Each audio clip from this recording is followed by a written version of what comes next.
Given the growth of,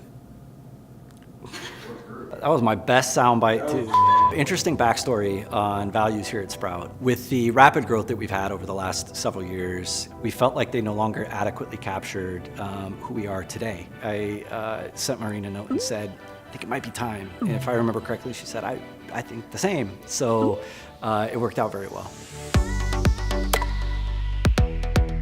We didn't want it to be something that was just some aspirational words. It's so critical that those are things that people recognize themselves in. And so we knew from the very beginning that we wanted to be a very inclusive process. Opening up the Values Project to the actual Sprout team gave us a much more diverse set of perspectives, even the language used. This was going to be something that was going to take the time and attention and commitment of a lot of people, but it was worth that to get it right. These are things that we use to make decisions, and saw an opportunity to include the team in a process like this as maybe one of the only ways that it should be approached.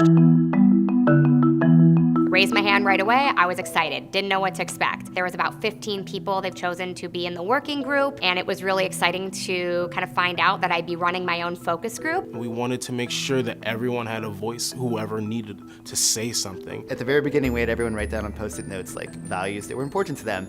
Within 15 minutes, I had like 100 Post-it notes. We took all this information and we presented it in the Chicago office. We talked a bit about what our learnings were from the focus group. We ideated even more. It was not just a session where everyone sat around talking about what they loved about Sprout and what was great, blah, blah, blah. We talked about things Sprout was doing poorly as opposed to doing well, and everybody was very committed to the process of making things better.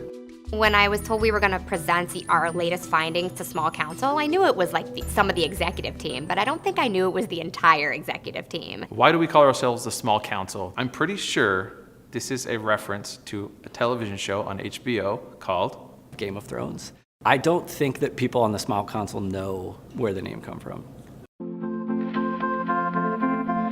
It was a lot of fun to be able to get up there and just talk about what we spent so much time doing. You really, truly are not a number here. I think gave us all a lot of pride in that we've got an organization that not only took this project very seriously, but to come back and present something genuine. So seeing that happen was just pretty magical for me.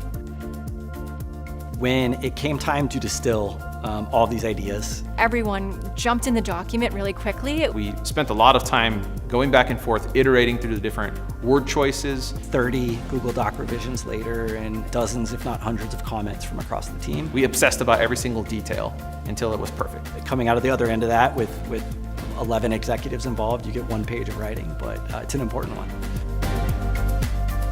Setting out to craft a set of values isn't just about the business goals, it's really about creating a community. It's really rare for an organization of this size to actually bring in all of these different voices. It truly came from the heart, and it truly came from everybody. An important thing to keep in mind when we're talking about these values is that they are the things that we believe as an organization. They are the things that we prioritize and the things that we use to make decisions. We may not be 100% perfect against these values every day, and that's okay. Some of these are things that we aspire to do better. Some of these are things that we know we have room to improve.